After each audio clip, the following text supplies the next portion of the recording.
Hey friends, and welcome back to And Then There Was Style, your YouTube home decor channel. Today we are diving into the fascinating world of home decor styles. Of course, one of my absolute favorite subjects. But let's take a look at maximalism versus minimalism.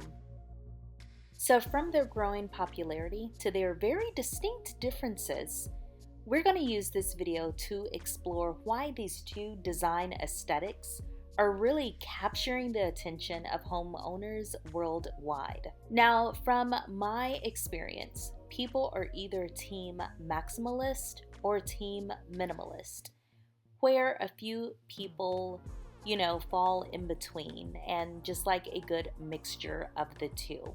So use this video to gauge whether you lean more so towards maximalism versus minimalism, and let me know down in the comment section. We're also going to share some tips on how you can recreate these styles in your home if you see one that you're just really drawn to. So let's begin by discussing the popularity of maximalism and minimalism in today's interior design landscape. Maximalism, with its bold colors, intricate patterns, and really eclectic mix of furnishings, has really been gaining traction among those who crave a sense of vibrancy, bold personalities in their living spaces. On the other hand, minimalism, characterized mostly by clean lines and neutral color palettes and a real less is more philosophy, continues to appeal to those who prefer simplicity and tranquility, a little bit of peace in their homes. Okay, so let's start with maximalism. Let's really get into some of the trademarks of it. One of the defining features of maximalist decor is its embrace of color and pattern. You will never enter a maximalist room and feel unstimulated or bored. Think really vibrant hues like jewel tones and bold prints like florals, animal prints, and geometric designs. So layering is also key in maximalist interiors with a mix of textures, fabrics, and decorative elements that really create a visual interest and depth. When it comes to furniture, maximalism celebrates variety and being eclectic, with pieces ranging from super ornate antique finds to modern statement pieces. A lot of people forget that if you are maximalist or minimalist, even though that is a trademark of your home decor style, it's not your whole style. You can definitely have a fusion room. You can do Art Deco maximalist, or you can do farmhouse maximalist, or you can do something like tropical minimalist. This style is begging to be fused with another style to really personalize it and make it your own. On the other hand, let's explore some of the trademarks of minimalism. So, minimalist interiors are characterized by simplicity, functionality, and a focus on essential elements. A place for everything and everything in its place. Neutral color palettes like white, gray, and beige create a really serene and uncluttered backdrop, allowing for a sense of calm and spaciousness. I have a friend that has really high anxiety, and she has completely revamped her home in a minimalist state, and she says that this has actually helped her. Some of the sense of chaos that she got when she was living more almost maximalist has completely toned down. So furniture in minimalist spaces is often sleek and understated, with clean lines and minimal ornamentation. Storage solutions are cleverly integrated to maintain a clutter-free environment. What I mean by that is if you are in your bedroom, you may have a bedroom bench that doubles as a large storage area for comforters or sheets.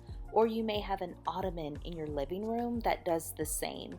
It seems like every piece in a minimalist home doubles as something else. So now that I've given you a really brief overview on which each style is, let's talk about how you can really recreate these styles in your own home. So for maximalism, start by collecting and embracing bold colors and patterns.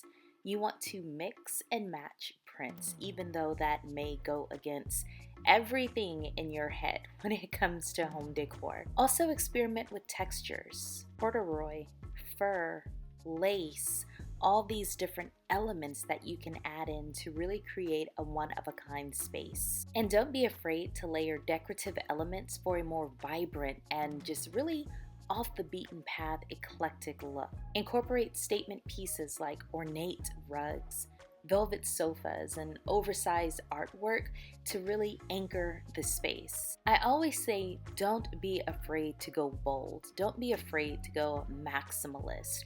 You don't have to get the hot pink, zebra striped velvet sofa in order to have a maximalist type room. You can have fun, funky artwork grouped on your wall in a gallery wall style, and just go with like a beige sectional with throw pillows and the colors of the artwork and other spaces of your home. I always say if you aren't 100% sure about a style, or if you are a person that likes to switch styles pretty often, don't go super trendy with your anchor pieces. Maybe opt for a neutral sofa or sectional so that no matter how your home decor style changes over time, you can still use that piece. And you can still go bold and maximalist with that. Like I said, you can have your funky canvas prints on your wall. You can have your funky throw pillows.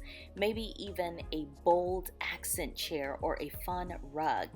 You can still go maximalist, fun, all over the place, bold, in your face, without sacrificing the pieces that are going to cost a lot of money if you choose to replace them in the future. For minimalism, focus on simplicity and restraint. Choose a neutral color palette. Now, I just wanted to point out that doesn't always mean beige. There are so many different shades and colors in the neutral color palette family.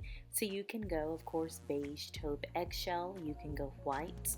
There is even dark grays, there are blacks, there are really soft browns and sage greens. So you really do have your choice for some variety here. But that color palette is going to help you to create a sense of harmony and tranquility. Select furniture with clean lines and very minimal embellishments. You want to go really less is more here. Also opt for multifunctional pieces to maximize your space. Now the goal with minimalism is having less stuff. So you may not have the amount of furniture pieces to help you store all of your goodies, and that's why having multifunctional pieces really come in.